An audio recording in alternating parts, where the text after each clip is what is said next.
tidak ada waktu, apapun alasannya tetap tidak akan diterima oleh Allah Jalla wa'ala. Kita tanyakan, terus jadi kalau berlaku negara Islam, kalau dilaksanakan hukum Islam, jadi kalau dilaksanakan hukum agama Islam, maka kita tanyakan kepada orang-orang yang tidak sembahyang. Sebab kalau dengan bahasa statistiknya, rasanya mungkin tidak kurang daripada dalam separuh penduduk dunia Islam tidak sembahyang. Betul. Kalau tak percaya, tanya sendiri-sendiri. Saya akan mengatakan ya. Masya Allah, tabarakallah. Inna lillahi wa inna ilaihi raji'un. Kenapa tak sembahyang? Karena ingat tentang kewajibannya. Kenapa tidak sembahyang? Malas. Ada waktu saya. Nih, tak boleh berdiri, duduk. Ada alasan. Anak sudah tak boleh duduk saya. Jadi selalu saja menyadar, macam itu sembahyang, kita sembahyang. Allahu Akbar. Lam yalid wa lam yulad wa lam yakul lahu kufuwan ahad. Tak boleh bergerak langsung kepala. Allahu Akbar. Sami Allahu liman hamidah. Harus pakai mikrofon kan? Nah, mesti ini misalkan saja. Allahu Akbar. Bacanya tidak hafal, tak kisah. Wajahnya belum hafal, tak masalah. Yang penting hafal Fatihah. Belum hafal Fatihah lagi, sebab baru saja masuk Islam. Baca Fatihah, ganti Fatihah dengan 7 macam ayat Al-Quranul Karim. Pertama, Subhanalladzi sakhkhara lana hadza wa ma kunna lahu muqrinin. Itu hafal, karena senantiasa bolak-balik ada tulisannya. Yang kedua, inna lillahi wa inna ilaihi raji'un. Musibah, hafal. 7 ayat daripada surah mana saja boleh menjadi pengganti kepada Fatihah. Kesimpulannya tidak ada alasan kalau tidak sembahyang. Jahilan yang pertama, kemudian yang kedua kaslan, karena malas. Jadi kalau karena malas, tetap juga akan dijatuhkan hukuman mati, tapi penyelenggaraan dengan beberapa kewajibannya tetap kita selenggarakan. Tetap juga kita mandikan, dikafan, disembahyangkan dan dikuburkan di kuburan orang Islam. Kalau tidak sembahyang karena malas, tapi tetap tidak akan lepas daripada pedang, tidak akan luput daripada hukuman mati. Nah, jadi supaya paham dengan permasalahannya, orang yang membawa darah, peraturan pramugari kata Malaysia telah melakukan undang-undang ketat, itu bahasa Indonesia, pramugari Indonesia, di mana dengan yang mengedarkan dan membawa darah atau narkotika sejumlah 10 gram saja akan dijatuhkan hukuman yang sampai membawa kepada mati atau akan dijatuhkan hukuman mati. Kira-kira 10 gram kalau sampai 10 kilo sekalipun, kesan buruknya itu seperti apa? Kesan buruknya hanya setakat mematikan jasad, mematikan jasmani saja. Tapi sembahyang kalau pada saat ditinggalkan, mematikan rohani dan menzalimi semua orang-orang Islam yang kita sebut dalam tasyahud. Asyhadu an la ilaha illallah wa asyhadu anna Muhammadar Rasulullah. Sebelumnya, salamu alaina, salam sejahtera untuk kami wa ala ibadillahi sholihin, dan kepada orang-orang saleh yang berada di mana sahaja. Baca. Qala bismillahirrahmanirrahim. Qala qutila haddan. Haddan. Arti daripada qutila haddan, seperti dengan seseorang yang dibunuh secara kisos, seperti dengan seseorang yang disebat kena berzina, seperti dengan seseorang yang dicambuk kena minuman. Haddan. Satu, na'am. Seperti kita membunuh orang yang murtad. Haddul hiram berarti hukuman kepada orang yang murtad, yang mencerca agama, yang mencaci maki Rasulullah, yang menghinakan hukum hakam, yang memberi ketentuan daripada Allah Jalla wa'ala. Itu adalah hukuman mati, namanya haddul riddah. Haddul riddah. Jadi orang yang ikat tentang kewajiban sembahyang juga semacam itu akan dijadikan hukuman mati haddan. Naam. Qala was-sahih qatluhu bi salatin faqat bi syart ikhrajha 'an waqti darurah. Jadi kata beliau, menurut pendapat yang muhtamad, seseorang akan boleh dijadikan hukuman mati saat ketika dengan dia menjualkan sembahyang sampai keluar waktunya, sampai berakhir waktu darurah, waktu yang di penghujung. maghrib pada pukul 7.30, penghujung waktu pada pukul 7.25, itu hadud darurat, penghujung waktu. Kalau sampai ujung waktu darurat itu juga sudah keluar dan masuk waktu sembahyang yang berikutnya, maka orang itu sudah mustahab untuk dijatuhkan hukuman mati. Tapi yang dijatuhkan hukuman mati itu kerajaan, bukan individu. Kalau tidak, hancur dunia. Di asrama kita sudah minta dengan pisau, itu juga dengan pedang untuk memenggalkan kepala kawan-kawan kita yang tak sembahyang. Kita pastikan, wah ini tasbih subuh sampai tengah hari, sampai masuk waktu asar, bismillahirrahmanirrahim, Nabi merasakan. Nah, itu bukan wewenang kita. Bismillahirrahmanirrahim, seperti kita menyembelih ayam. Kalau tidak kacau bilau dunia, itu wewenang daripada kerajaan, wewenang daripada pemerintah. Kita sepakat tidak lebih daripada meminta dan memohon, meminta dan mengharapkan. Ulama tidak lebih daripada setakat menjelaskan. Pihak yang berkuasa lah yang berkewajiban untuk melaksanakan hukum hakam yang seperti itu. Yang kita sembahyang sampai keluar waktunya akan dipenggalkan kepalanya. Al-ahdul ladzi bainana wa bainahum tarkus shalah, faman taraka sholata faqad kafara jihara. Jadi kata para sahabat, tidak ada daripada perkara wajib yang disepakati oleh ulama bagi orang yang meninggalkannya itu akan dijatuhkan hukuman mati dan dikatakan murtad daripada sembahyang satu-satunya. Jadi banyak perkara-perkara yang diwajibkan kalau pada saat ditinggalkan itu tidak sepakat hukum atau fatwa daripada ulama tentang kekufurannya sebagaimana dengan sembahyang. Nah, قال ويستتاب ثم يضرب عنقه. Yustatab summa yudrabu unuqah. Ustadz itu suruh tobat dulu, jangan langsung dipancung, jangan langsung dibunuh bang. Ada, kita kena tahu. Kan siapa tahu nanti pada suatu ketika sampai melaksanakan undang-undang Islam dalam masalah sembahyang. Dia paling 1, 2, 3 orang saja, tanya mana gimana nih? Satu saja dipancung lehernya karena kita sembahyang depan masjid, masuk dalam media massa, dalam Facebook, dalam YouTube, pelaksanaan hukuman hudud kepada orang yang meninggalkan sembahyang pada 4 hari Allahumma sholli ala Muhammad, Kamis, Jumat. Pada 14 hari bulan 2, 14 hari bulan 2, hari Jumat, selepas sembahyang Jumat telah dilaksanakan hukuman haddu al-qatl atau haddu sembahyang, hukuman bunuh kepada orang yang tidak sembahyang selama 3 orang. Satu daripada warga tempatan dan yang ketiga daripada warga luar negara. Itu kalau masuk dalam Facebook, insya Allah coba tengok di Mekah, Bangladeshnya, Filipinnya, Kembojanya, orang Arabnya, orang Eropa Muslimnya, semuanya kalau pada sembahyang penuh. Lebih-lebih dengan mesin yang ada di Mekah, ada namanya Subul Balad dekat Cornish, itu tempat jual barang elektronik. Dia pakai sembahyang, domor asal secara khusus, Allahu Akbar, Allahu Akbar, kedai ditutup, tutup, penuh masjid. Kira-kira dalam tempat masjid itu semuanya di dalam masjid tengah pasar. Jangan khayal ada pasar kita semacam itu. Ini masjid di tengah pasar ternyata penuh. Kenapa? Sebab mereka tahu orang yang murtad di sana akan dijatuhkan hukuman mati, yang berzina akan diranjam, yang membunuh akan dibunuh. Paling 2, 3, 4 orang yang korban, tapi akan menjadi ibrah dan pelajaran untuk masyarakat yang lain. Nah, walau istatabu. Jadi makna daripada istitabah disuruh tobat, arti daripada suruh bertobat suruh sembahyang. Istitabah kata ulama salah satu ayat 3 hari, suruh tobat, anak, suruh lagi.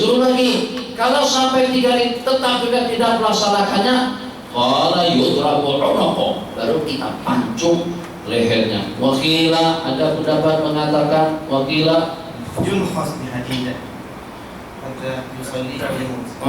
Jadi ada pendapat mengatakan yunkhas ditosok. Wakila, ada pendapat mengatakan yunkhas bihadidatin, maksudnya disiksa dan dianiaya dengan besi tajam, ditosok dan ditikamkan sampai dia laksanakan atau sampai mati. Nah, قال ويوسل ويصلي عليه ويدفن في مقابر المسلمين ولا يطمس قبره. itu yang haddan, bukan kufran. Yang yukalu haddan, seseorang yang meninggalkan surganya karena malas. Seseorang yang meninggalkan surga atas alasan tidak punya peluang dan juga tidak punya kesempatan, itu akan dibunuh secara haddan. Setelah dibunuh, tetap saja dimandikan, dikafan, sembahyangkan, dikuburkan di pekuburan orang Islam depan masjid. Tuh situ. Iya kan? Ada kan? Nah, situ lah tuh. Situ tuh ada. Kemarin ada orang tanya, katanya boleh tak menanam pokok atas kubur? Itu pokok besar-besar tuh. Besar pokoknya. Kalau pokok pohon semacam itu besarnya ditanam atas kubur jelas tidak boleh. Tapi kalau samping menyamping kubur sangat-sangat jelas sekali. Yang kira-kira akan menggunakannya itu tidak akan menyerap jasa daripada si mati yang dibawa. Kemarin kami baca, mungkin nanti akan sampai kita pada pembahasan tersebut terhadap masalah yang berkenaan dengan jenazah. Sunat dengan kita menaburkan bunga, menaburkan daun-daunan yang masih segar dan juga yang masih basah selama masih belum kering. Selama itu juga akan memberikan manfaat kepada si mati yang meninggal dengan doa dan juga dengan rintihannya. Nah, wala masuk kubur. Jadi dengan kuburannya tetap saja dinampakkan sebagaimana dengan kuburan orang ramai. Layut mas, maksudnya tidak diratakan. Rumah tumus. Jadi apakah kira-kira seseorang yang dibunuh karena tidak sembahyang sehingga dengan kuburnya itu kita rahasiakan, kita sembunyikan? Tidak. Sebagaimana dengan kuburan orang Islam. Nah, قال كتاب الجنائز. beda. Kitabnya Kitabul Janaiz. Nah, ليكثر ذكر الموت ويستعد بالتوبة ورد المظالم. Kitabul Janaiz, bab yang menyatakan tentang jenazah, tentang mayat, tentang orang mati. Di sana disebutkan, disuratkan dengan kitab-kitab banyak-banyak mengingat hati-hati rumit dikri hasil lazat. Dahulu masih kanak-kanak, ternyata sekarang sudah punya anak. Yang sudah punya anak, sudah punya cucu. Dahulu hitam semuanya, sekarang sudah mulai banyak yang putih. Terpaksa harus dikasih supaya jadi kuning. Turun lagi, keluar lagi yang putih. Apa masih sedikit lagi? Nanti 2 tahun ke depan banyak putih. Akhirnya semuanya putih. Sekarang masih ada lagi yang hitam, masih ada lagi. Yang berarti semuanya akan putih. Jadi kita dari waktu ke waktu usia kita semakin lanjut. Dari waktu ke waktu kita semakin dekat dengan kubur. Dari waktu ke waktu kita semakin dekat dengan akhirat. Dari waktu ke waktu semakin berkurang peluang dan kesempatan. Dari waktu ke waktu semakin dekat pertemuan kita dengan Allah Jalla wa'ala. Berbanyak mengingat mati. Innahu ma'tukira fi khalilin bila kantarahu wa nati kasiri ila qallalahu. Mati tidak akan diingat dalam keadaan yang dengan kita mabuk kepayang dengan urusan hidup atau dengan kemaksiatan dan kemungkaran, melainkan dia akan mengurangkannya. Yang pada saat dia mengingat dengan kebaikannya yang serba kurang, maka akan memperbanyaknya. Jadi mengingat mati antara daripada perkara yang sangat dianu-anukan. Jadi bukan satu hal yang katanya kalau kita senantiasa dan selalu ingat mati, nanti dengan kita jadi pasif, jadi negatif, tidak boleh berbuat apa-apa. Tidak. Orang yang ingat mati akan lebih cerdas, akan lebih semangat, lebih potensi. Kenapa? Sebab dia beranggapan ini adalah peluangku, ini adalah habuanku, ini adalah masa depanku, ini adalah jasa baikku sebelum aku meninggalkan permukaan bumi. Aksiru min dzikri hazibil lazat. Tapi apakah persiapan kita kepada mati sampai kepada tahap yang dengan kita beli kubur, kemudian kita buat kuburan daripada sekarang dengan ukuran tinggi setinggi kita, dengan ukuran lebar 2x1 dari keramik, daripada bata, daripada marmer, atau juga daripada kayu. ulama mengatakan setakat boleh saja dengan kita membuat kubur daripada sekarang, tapi secara dianjurkan dan disunahkan. Tidak ada pendapat yang mengatakan seperti itu, kecuali kalau dengan seseorang yang mampu supaya senantiasa terlanjur kepada kemaksiatan dan kemungkaran dengan membeli kubur dan juga dengan menyediakannya, mungkin hatinya akan sedar, mungkin hidupnya akan insaf. Kalau ada sebagian daripada salafun saleh dahsyat kubur sebelum mati, petang-petang masuk atau pas subuh masuk dari baca yasin, baca la ilaha illallah, la ilaha illallah. Jadi khayalkan, membayangkan diri bagaimana itu, jangan ditokok, sakan masuknya. Jangan minta tutup di atas, kalau minta tutup di atas nanti tak boleh keluar. Innalillah, setakat nak tes saja, nak coba saja bagaimana keadaan di dalam kubur, mengiring dengan menghadap kiblat, muka kita sentuhkan muka kita kepada tembok atau kepada tanah. Nah, dululah dalam 10 menit, 15 menit di situ, sebelum nanti ditumpangkan di sana untuk seumur hidup. Sepohon kayu daunnya rindang, lebat bunganya serta buahnya, walaupun hidup 1000 tahun, kalau tak sembahyang apa gunanya? Sembahyanglah sebelum Anda disembahyangkan. Itu slogan yang senantiasa ditulis di depan masjid. Nah, orang Qala al-maridu akadu. wal maridu akad, orang sakit lebih takut untuk mengingat mati. Nabi kita bersabda, al-maradu baridul maut. Penyakit itu adalah posmennya mati. Keluar darah. Allah, sesak nafas. Kolesterol berlebihan. Perut seperti hamil 19 bulan. Bukan 4 bulan dan besar juga. Darah tinggi, kencing manis, buah pinggang, jantung tersumbat, macam-macam. Itu lebih layak dan lebih patut lagi mengingati mati. Kenapa? Sebab itu sebagai satu peringatan daripada Allah Jalla wa'ala.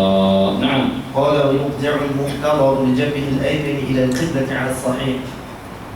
qala wal muhtaru Wa yuqdi'u wa yurja'ul mayyitu ila jabhil aymani 'ala sahih.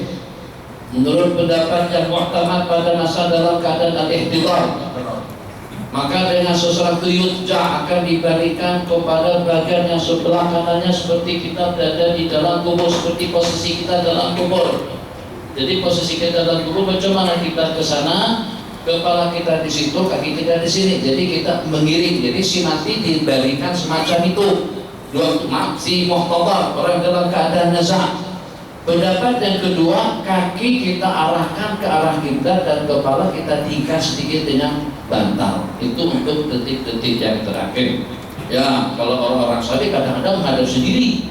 Nah, orang berarti Imam Ghazali sebelum meninggal dikatakan beliau mandi pada hari itu. Lepas mandi terus mengiring menghadap kiblat. Tak lama kemudian beliau meninggal dunia. Dengan Sayyidatuna Fatimah juga semacam itu. Sebelum meninggal dunia belum mandi seperti kita mandi janabah. Dengan Al-Imam Nawawi, dengan Al-Imam Al-Ghazali, dan juga ada dengan sebagian ulama lainnya, pada detik-detik terakhir mereka mengucapkan marhaban, ahlan wa sahlan, selamat datang kepada para pengunjung. Dilihat sauna waris, sauna keluarga, tidak ada seorang pun yang berkunjung. Justru yang diantara daripada yang semacam itu katanya Syekh Mutawalli Syarif. Mengucapkan selamat datang kepada para pengunjung-pengunjung yang tidak pernah berkunjung dan juga tidak pernah dilihat oleh makhluk di kalangan para malaikatul kiram. Maka dalam keadaan nazar, dalam keadaan ihtidar, kita ada dua pilihan. Jadi keluarga lah.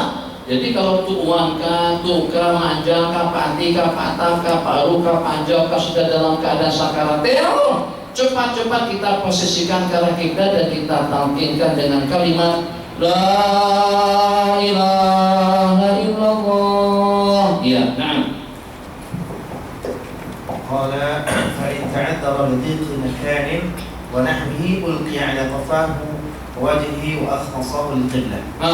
Kalau seandainya agak menyusahkan, tempatnya sempit, apapun pertimbangannya, dia alam qafahu, maka kita letakkan atas dengkul, wa akhmusahu, dan juga belah kakinya ke arah kiblat. Akhmusah dua telapak kaki yang lengkung, itu akhmusah. Dua telapak kaki menghadap ke arah kiblat. Sementara dengan kepala kita tinggikan dengan bantal, maksudnya kepala dengan kaki kita hadapkan ke arah kiblat untuk detik-detik terakhirnya, sehingga akan berakhir waktunya nanti dengan husnul khotimah. Bismillahirrahmanirrahim. Qala al-musannif rahimahullah ta'ala wa nafa'ana wa muslimina bi'ulumihi wa nafahatihi fi dawami amin. Amin. Wa musyahadatu bila ilhah. Tamkin musyahadah bila ilhah. Aidina takrar. Kita ingatkan la ilaha illallah. Jangan sebut tu'wan, jangan sebut papa, jangan sebut nama, jangan sebut nama. Jadi sekilas saja, santai, relate. La ilaha illallah. Dan jangan sampai yang membacakan talqin syahadah itu anak atau juga suami istri atau juga keluarga dekat daripada kalangan ahli waris. Kalau anak mentalqin papa, kereta, usaha, motor besar, jadi kata sekarang la ilaha illallah. Jadi kata bapak, jangan khayal bapak mati daripada gangguan atau daripada penyakit papanya. Awak jangan khayal nak waris kereta aku insya Allah akan syahadah deh. Kita tak nak lah orang tua bercakap semacam itu, sebab kadang-kadang ada kecurigaan. Ini mentalkin aku kenapa? Apakah suruh aku mati? Apakah sudah beranggapan ini adalah merupakan detik-detik yang terakhir? Jadi kalau seandainya disuruh, takut kalau kata dia tak, begitu dengan tenaganya, dengan rasa geram yang ucapkan tidak, meninggal. Berarti penghujungnya adalah ucapan tidak. Kita akan bagaimana? Kita akan penghujung kita benar kalimat la ilaha illallah.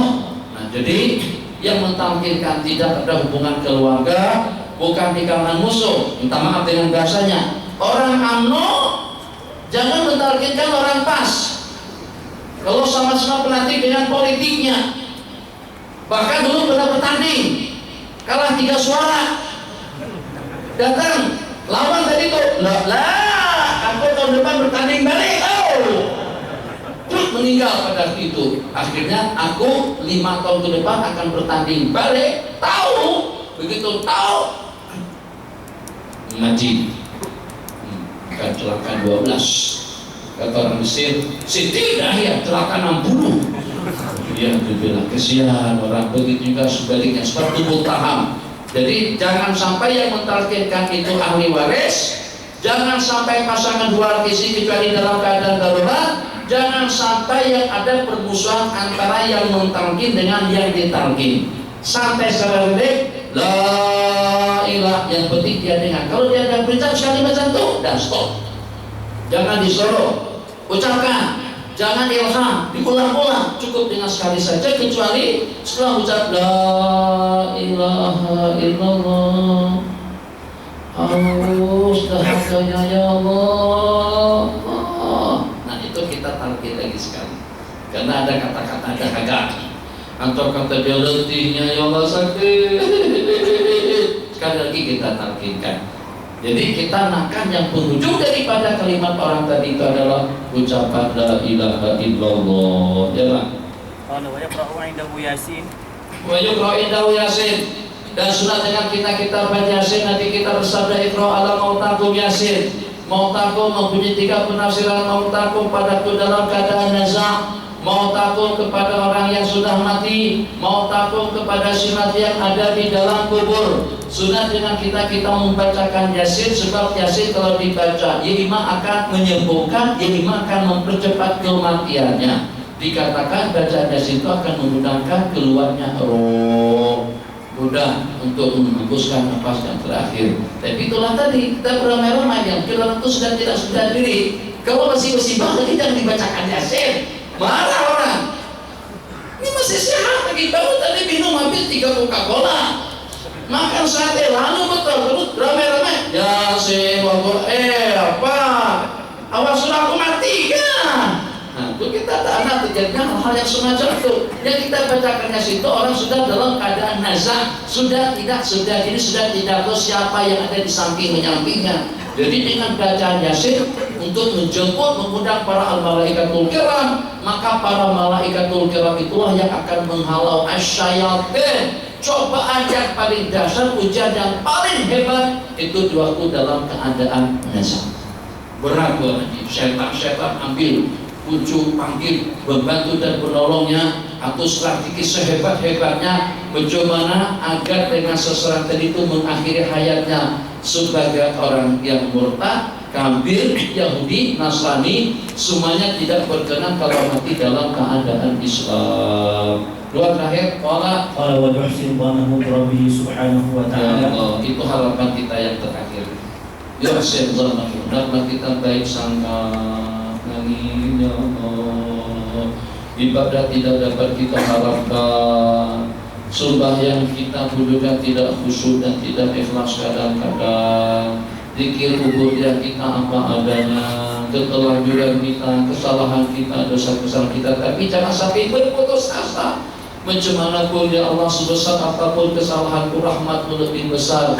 Wa rahmati wasi'at kulli syai', rahmatku meliputi segala-galanya. Kalau laki babi dalam pistol pembunuhan, itu dengan riswahnya, itu dengan perempuannya, itu dengan minumannya, itu dengan perizinannya, izin yang sana, izin yang di sini, itu dengan gelap malam, itu dengan kelap-kelap telanjang, itu dengan pusat-pusat kemaksiatan dan kemungkaran. Di akhir hayatnya maupun semacam itu keadaannya tetap tidak boleh berputus asa. Dalam sebuah riwayat, kalau dengan dosa seseorang itu sampai ke ufuk langit tingginya, asalkan dia tidak mensekutukan Allah dan bertobat dan meminta ampun, akan Allah ampunkan dosa kesalahannya. Jadi kita wujudkan harapan kita, husnuzan, berbaik sangka dengan Allah. Tidak ada yang berat bagi Allah Jalla wa'ala. Sebanyak apapun, sekecil apapun, seperti apapun, tetap saja dengan rahmat Allah mampu untuk melenyapkan, memadamkan dan menghilangkannya. Yuhsin dhannahu billah. Terakhir, فإذا مات غمض وشد لحياه بعصابة ولجنت مفاصله. qala fa idza mata, ini yang sudah pasti mati. Katanya cara yang paling mudah untuk kita cek kematian seseorang itu kita ambil kapas, kita letakkan di hidung. Sebab kapas itu terlampau ringan. Kalau sudah tidak bergerak berarti kelompok sudah mati. Atau memang kita sudah meyakininya. Kalau sudah kita pastikan kematiannya, mata yang mengikuti roh keluar tadi itu Nabi kita bersabda, idza kharajatir roh tabi'ahal basar. Apabila roh keluar mata akan melihat. Tidak ada orang mati mata tertutup. Yang pertama, ghumidat aina, kita tutup kedua matanya. Pertama, wasyudda syahiyatihi, dan juga kita ikat bab mulut terbuka. Ambil tali, sorbankan daripada kepala ke dagu supaya mulut tidak terbuka. Walijinat nafasihu, dan kita lembutkan nafasih. Ini dengan siku, ini dengan tangan, ini dengan kaki, supaya nanti pada waktu kita memandikan senang kita memandikannya. Ini pada waktu mati tangan terdapat macam tu, kita biarkan sulit untuk kita melipat. Bagaimana nanti waktu mengkapan? Jadi pada waktu kita nak mandikan, tangan sudah membantu mengayuh seperti ini. Jadi masalah. Juga pada waktu mati sudah termenung. Nah, macam tu. Itu nanti pada masa kita nak anak hantar ke kubur, atau pada waktu kita memasangkan kain kafan, mengenakan kain kafan, tangan sudah tidak dapat dirobak, kecuali kalau kita tarik keras, tarik kembali lagi, tarik kembali lagi.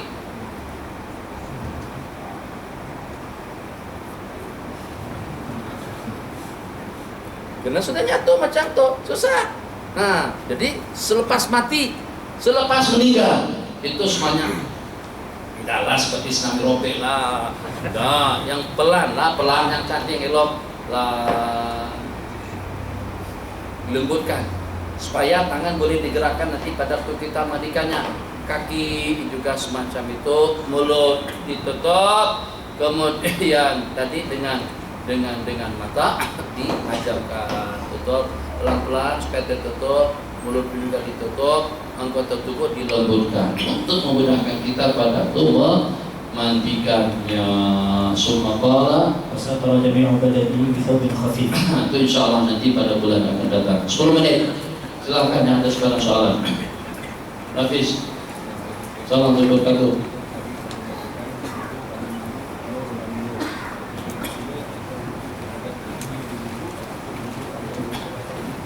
Jadi dalam hadis diriwayatkan al-wudu ala wudu, nur ala nur. Berwudu pada masa kita dalam keadaan berwudu, cahaya di atas cahaya, itu kata ulama adalah tajdidul wudu. Pada waktu kita melaksanakan sembahyang, sepatutnya atau seeloknya dengan kita tiap sembahyang yang kita kerjakan dalam berwudu. Kita kerjakan dengan berwudu tiap sembahyang, walaupun kita tidak batal, itu eloknya semacam